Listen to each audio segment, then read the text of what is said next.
نحمده ونصلي على رسوله الكريم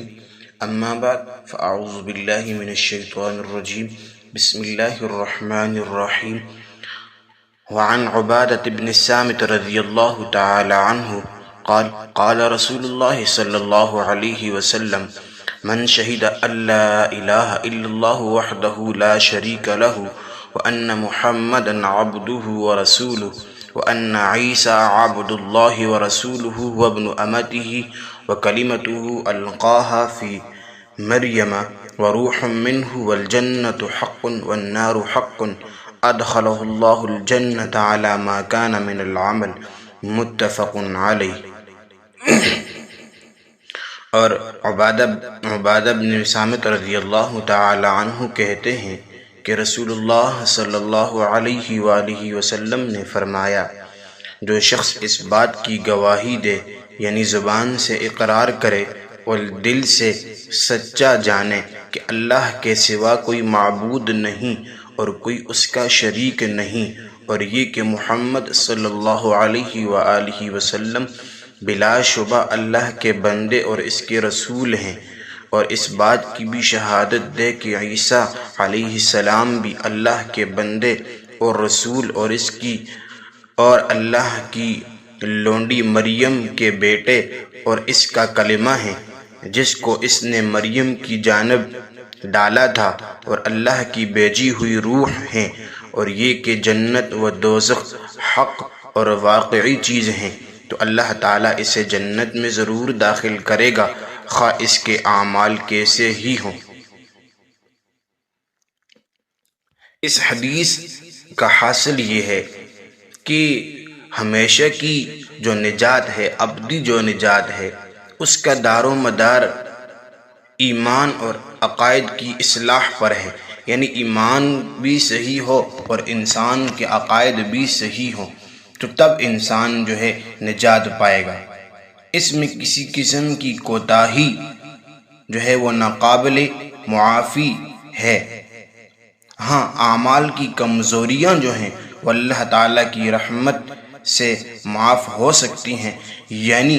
جو انسان اعمال میں کمزوریاں کرتا ہے، جو سستیاں کرتا ہے، جو کوتاہیاں کرتا ہے، تو اللہ رب العزت کی ذات تو بہت بڑی ذات ہے، اللہ رب العزت کی ذات تو اس کو معاف کر سکتی ہے، کیونکہ اللہ تعالیٰ کی ذات غفور الرحیم ذات ہے، وہ تو معافی کے بہانے تلاش کرتی ہے، معافی کے بہانے ڈھونڈتی ہے۔ ایمان کی بنیاد چونکہ توحید کا ماننا ہے اور اس کی شہادت دینا ہے، تو سب سے پہلے توحید کو ماننا، عقیدہ توحید کو سب سے پہلے ضروری قرار دیا گیا ہے کہ وہ اللہ کی وحدانیت اور اس کی الوہیت اور ربوبیت پر سچے دل سے اعتقاد رکھا جائے کہ اللہ کی ذات اکیلی ہے، تنہا ہے۔ وہ آج سے جب دنیا نہیں تھی تو اب تب بھی اللہ کی ذات اکیلی تھی، آج جب دنیا ہے تو بھی اللہ کی ذات اکیلی ہے، ایک دن جب یہ دنیا ختم ہو جائے گی تو بھی اللہ کی ذات اکیلی ہوگی، اور اللہ کی ذات یہ سب دنیا کا نظام اکیلے اور تنہا چلا رہی ہے، اس میں اللہ کی ذات کا کوئی شریک نہیں ہے، اور یہ دنیا اللہ رب العزت نے اکیلی بنائی ہے۔ دوسری بات، یہاں پر عیسیٰ علیہ السلام کا ذکر وہ ایک علامت کے طور پر ہے، اور ایک خاص وجہ یہ بھی ہے کہ یہاں پر جو عیسیٰ علیہ السلام کے ماننے والے عیسائی لوگ ہیں، وہ کہتے ہیں کہ عیسیٰ علیہ السلام اللہ تعالیٰ کے بیٹے ہیں، اور دوسرا یہ کہ وہ کہتے ہیں کہ عیسیٰ علیہ السلام کے اندر جو ہے اللہ تعالیٰ کی ذات حلول کر گئی ہے، تو ان کے اس باطل عقیدے کو یہاں پر رد کرنا ہے کہ نہ تو عیسیٰ علیہ السلام اللہ تعالیٰ کے بیٹے ہیں، اور نہ اللہ کی ذات عیسیٰ علیہ السلام کے اندر کیا ہو گئی ہے، حلول کیے ہوئے ہے، بلکہ وہ اللہ کے بندے اور اس کے رسول ہیں۔ اس لیے اپنی ایک باندی مریم علیہ السلام کے پیٹ سے اللہ رب العزت نے عیسیٰ علیہ السلام کو پیدا کیا، اس لیے عیسیٰ علیہ السلام کو جو ہے وہ کلمۃ اللہ کہا جاتا ہے، کہ ان کی پیدائش جو ہے وہ بغیر باپ کے ہے، صرف اللہ کے حکم سے کلمہ کن سے پیدا ہوئی ہے۔ اور روح اللہ عیسیٰ علیہ السلام کو اس لیے کہا جاتا ہے کہ یہ مطلب نہیں کہ اللہ کی روح جو ہے وہ اس عیسیٰ علیہ السلام کے اندر حلول کر گئی ہے،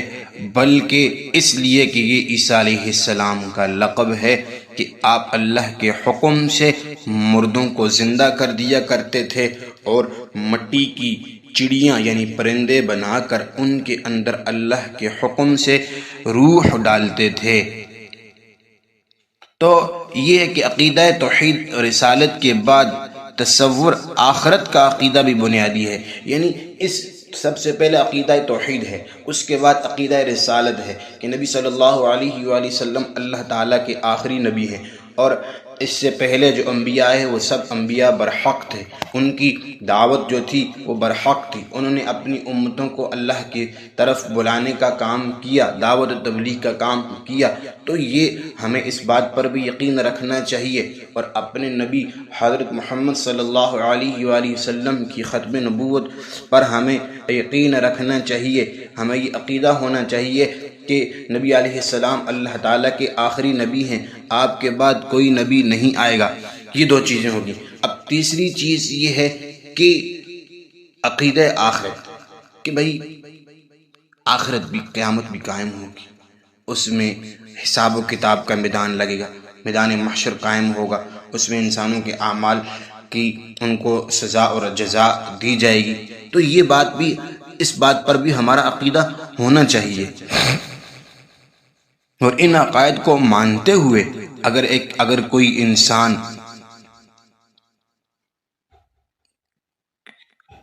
کوتاہیاں بھی کسی اعمال میں وہ کوتاہیاں بھی کرتا ہے تو اس صورت میں اس حدیث نے اس کو جنت کی بشارت دی ہے۔ ایک بندہ ہے، وہ اللہ کی ذات پر اس کو یقین ہے، نبی علیہ السلام کی رسالت پر اسے یقین ہے، پہلے سابقہ انبیاء کی رسالت پر اس کو یقین ہے،